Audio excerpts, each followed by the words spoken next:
Hello and welcome to world affairs. मैं हूं प्रशांत धवन और इस वीडियो में हम बात करने वाले हैं एक बहुत ही इंपॉर्टेंट टॉपिक के बारे में।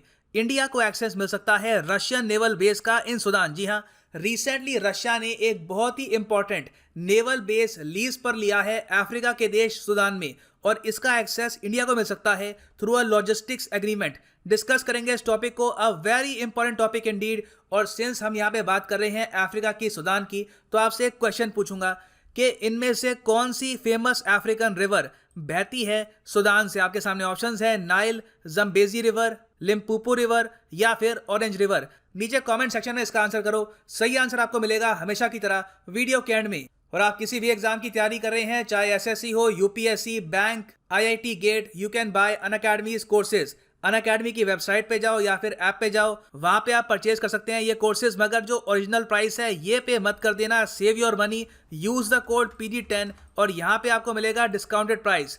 और पेमेंट के भी यहाँ पे आपको बहुत से ऑप्शंस मिलते हैं। आप UPI, net banking, cards, various तरीके से पे कर सकते हैं। So use PD10 and grow. Now first of all, जो ये टॉपिक है Russian naval base in Sudan, इसके बारे में आपको बताता हूँ। इससे जो आपकी बेसिक जो अंडरस्टैंडिंग है ये डेवलप हो जाएगी। उसके बाद हम बात करेंगे इंडिया का यहाँ पे क्या एंगल है। रिसेंटली रशिया और अफ्रीकन कंट्री सुदान ने एक डील साइन करी। इस डील के अंडर रशिया को 25 साल के लिए सुदान का जो नेवल बेस है ये मिलेगा। यहाँ पे आप देख पाएंगे, आर्टिकल है इंडियन एक्सप्रेस का, with Sudan naval base Russia में have the key to Africa. और ये जो डेवलपमेंट है इतनी बड़ी है कि इससे पूरे रीजन की जो जियोपॉलिटिक्स है इस पर बहुत ही बड़ा चेंज देखने को मिलेगा इन द कमिंग ईयर्स। क्योंकि आप अगर इस पूरे एग्रीमेंट का टेक्स्ट पढ़ेंगे, और बाय द वे जो एग्रीमेंट का टेक्स्ट सुदान और रशिया ने रिलीज किया है, इसमें कई बातें छुपा रखी हैं, कई बातें यहाँ पर रिवील नहीं करी कि इस नेवल बेस के बदले सुदान को कितना रशिया पैसा देगा। बस ये लिखा है कि इसके बदले रशिया सुदान को पे करेगा एनुअली, कितना पे करेगा रिवील नहीं है। और ये भी साथ में मेंशन किया गया है कि रशिया डिफेंस इक्विपमेंट प्रोवाइड करेगा सुदान को। अब वो डिफेंस इक्विपमेंट कौन सा होगा, कौन सी राइफल्स होगी, कौन सा एम्यूनेशन होगा,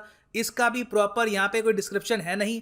तो बहुत ही सीक्रेटिव डील है। इसमें बस ये बता रखा है अभी के लिए कि मैक्सिमम 300 रशियन पर्सनल यहाँ पर डिप्लॉयड रहेंगे। और स्पेसिफिकली एक बात मेंशन करी गई है कि सुदान रशिया को इजाजत देता है कि रशिया यहाँ पर न्यूक्लियर पावर्ड सबमरीन और न्यूक्लियर वेपन लेस सबमरीन यहाँ पे डॉक कर सकता है। और इसलिए रिसेंटली ऐसे आर्टिकल्स रशिया के मीडिया ने पब्लिश किए हैं। यहाँ पे आप देखेंगे आर्टिकल है द मॉस्को टाइम्स का, Russia to open nuclear warship logistics hub in Sudan. और आगे इस एग्रीमेंट में यह भी लिखा है कि जो ये नेवल बेस है इसमें रशिया कोई भी डिफेंस इक्विपमेंट प्लेस कर सकता है for the safety of the base. और जो सुदान की एयरफोर्स है, हालांकि काफी लिमिटेड है, वो भी यहाँ पर एयर प्रोटेक्शन प्रोवाइड करेगी रशिया को अपनी लिमिटेड कैपेसिटी में। और साथ ही साथ रशिया ने इस एग्रीमेंट में ये मेंशन करवाया है कि ये पूरा जो मिलिट्री बेस होगा it will be under complete jurisdiction of Russia. मतलब कि ऑलमोस्ट आप कह सकते हैं ये रशिया का ही पार्ट बन जाएगा आने वाले 25 साल तक। और इसमें एक और क्लॉज ये भी है कि अगर दोनों पार्टी सुदान और रशिया इस एग्रीमेंट से खुश हैं तो ऑटोमेटिकली 25 साल बाद ये एग्रीमेंट रिन्यू हो जाएगा for 10 more years. Now first of all, Sudan है कहां पर ये मैं आपको दिखाता हूं। सो यहाँ पे आप देखेंगे ये है एशिया का मैप और ये है हमारा प्यारा भारत, और यहाँ पे है रशियन फेडरेशन। अब वैसे देख सकते हैं कि रशियन फेडरेशन को बिल्कुल भी एक्सेस नहीं है टू द इंडियन ओशन, मगर अब रशिया धीरे धीरे जो ये पोर्ट्स है ये लीज पर ले रहा है ताकि रशिया की नेवी भी काफ़ी हद तक एक्टिव रहे इन द इंडियन ओशन। और यहाँ पे आप अगर देखें ये अफ्रीका है, और यहाँ पे आपको दिख रहा होगा ये है कंट्री ऑफ सुदान, ठीक है। और इस देश की जो राजधानी है ये है खार्तूम। करेंसी ये लोग यूज करते हैं सुदानीज पाउंड, वेरी इंपॉर्टेंट। और यहाँ पे आप अगर देखो तो सुदान का एक बहुत ही बड़ा कोस्टल एरिया भी है, और यहाँ पे आपको दिखेगा रेड सी। और यहाँ पर इनका एक बहुत ही इंपॉर्टेंट पोर्ट भी है, पोर्ट सुदान। इसी के पास बनेगा रशिया का नेवल बेस। ना पोर्ट सुदान में नेवल बेस के फायदे बहुत सारे हैं। रशिया की जो न्यूक्लियर सबमरीन है, अगेन रशिया ने स्पेसिफिकली लिखवाया है कि हम यहाँ पर न्यूक्लियर सबमरीन डॉक करेंगे। तो इसका मतलब ये है कि रशिया चाहता है कि इन द फ्यूचर अगर रीजन में कोई भी कॉन्फ्लिक्ट होती है तो रशिया का ओपिनियन अपने आप मैटर करेगा। मैं यहाँ पर ये नहीं कह रहा कि अगर मान लीजिए कल को यूएस से अटैक करता है ईरान को या फिर किसी और कंट्री को तो रशिया वहां पर रिटेलिएट करेगा, नहीं, ऐसा कुछ नहीं है। मगर रशिया एक फैक्टर होगा इन द फ्यूचर किसी भी मिलिट्री कॉन्फ्लिक्ट में। और हिस्टोरिकली भी आप अगर देखो तो रशिया ने हमेशा रेड सी के आसपास अपनी जो प्रेजेंस है ये बनाकर रखी है। फॉर एग्जांपल यूएसएसआर के टाइम में रशिया के दो बहुत ही इंपॉर्टेंट नेवल बेस हुआ करते थे नियर द रेड सी। एक तो था सोमालिया में और दूसरा इथियोपिया में। यहाँ पे आप अगर देखें ये मैप यहाँ पे आपको दिखा रहा हूँ, यहाँ पे है इथियोपिया, ये है सोमालिया। तो गल्फ ऑफ एडन और यहाँ पे जो रेड सी है, हमेशा रशिया ने यहाँ पर अपनी प्रेजेंस रखी है। इसका फायदा एक तो ये है कि अगर मान लो कल को रशिया को जो ट्रेडिंग पॉइंट्स हैं ये चोक करने हैं, ये भी ये लोग कर सकते हैं। बहुत ही जल्द डिप्लॉयमेंट बढ़ानी है यहाँ पर, ये सब भी यहाँ पे रशिया कर सकता है। तो अगेन रेड सी स्ट्रेटेजिकली बहुत ही इंपॉर्टेंट है फॉर रशिया। अब यहाँ पे आपका एक और क्वेश्चन आएगा कि यूएस के तो हमको पता है कि बेसेस हर जगह आपको मिलेंगे। एक तो दिएगो गार्सिया का इनका बेस है इंडियन ओशन में, फिर उसके अलावा जिबूती में इनका बेस है, फिर जापान में, फिलीपींस में बेसिस है, साउथ कोरिया में इनकी मिलिट्री है। दुनिया भर में आपको वेरियस जगह पे यूएस के सोल्जर्स मिलेंगे। मगर क्या रशिया के सोल्जर्स इसी तरीके से फैले हैं या फिर इनके बेसिस काफ़ी लिमिटेड है?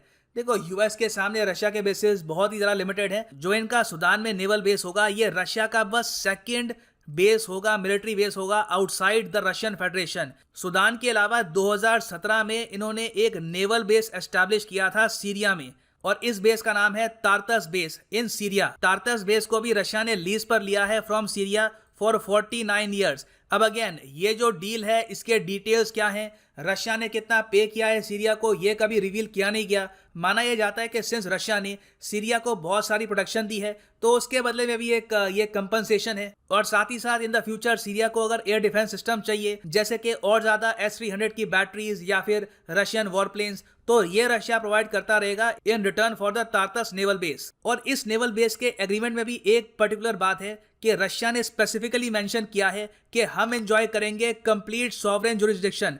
ये जो सेम वर्ड्स हैं इन्होंने यूज किए हैं सूडान के साथ एग्रीमेंट में भी। इसका मतलब ये है कि एक बार ये बेस हमारा हो गया तो आने वाले 25 या फिर 49 साल के लिए जो भी टेन्योर है, आप पूछेंगे नहीं कि हम यहाँ पे क्या कर रहे हैं। ये ऑलमोस्ट हमारी जमीन है, हम यहाँ पे न्यूक्लियर शिप, न्यूक्लियर सबमरीन, कुछ भी यहाँ पर डॉक करें, कुछ भी करें, इट इज आवर बिजनेस। और ऐसा नहीं है कि जो ये पोर्ट्स हैं रशिया अपनी तरफ से यहाँ पे इन्वेस्टमेंट नहीं करता। रिसेंटली रशिया ने ये भी अनाउंस किया है कि ये लोग $500 मिलियन भी इन्वेस्ट करेंगे सीरिया के पोर्ट में, ताकि जो रशियन मिलिट्री पर्सनल है ये यहाँ पर कंफर्टेबली रह पाएं। और बाय द वे जो सूडान का बेस है उसके कंपैरिजन में जो सीरिया का बेस है वो काफी ज़्यादा बड़ा है इन साइज। सो ये तो हमने बात कर ली रशियन बेसिस की।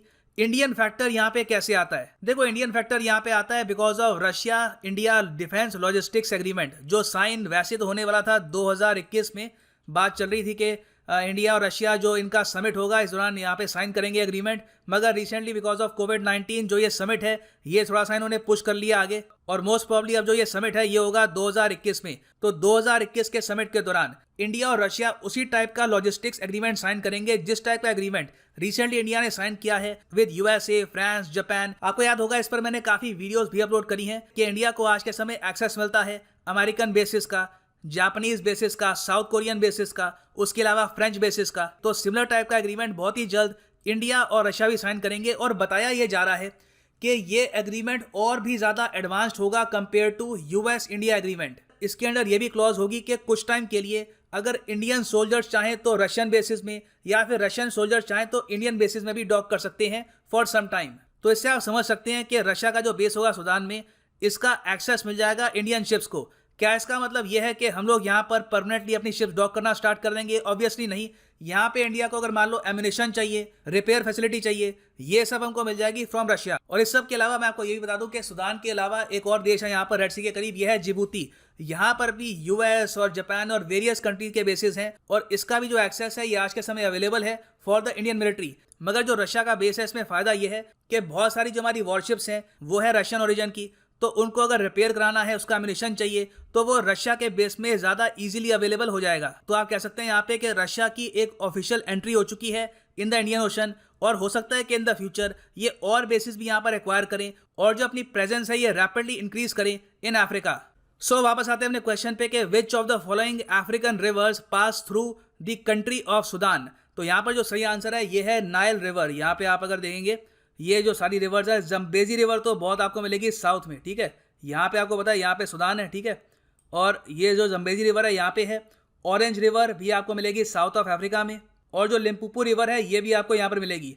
जो नॉर्थ अफ्रीका है प्राइमरली यहाँ पे आपको मिलेगी नाइल रिवर, जो यहाँ पर बह रही है फ्रॉम सूडान, ठीक है। यहाँ पे आप देख पाएंगे। सो उम्मीद करता हूँ इस वीडियो में काफी कुछ आपको जानने को मिला होगा। Thank you for listening and as always God bless you all.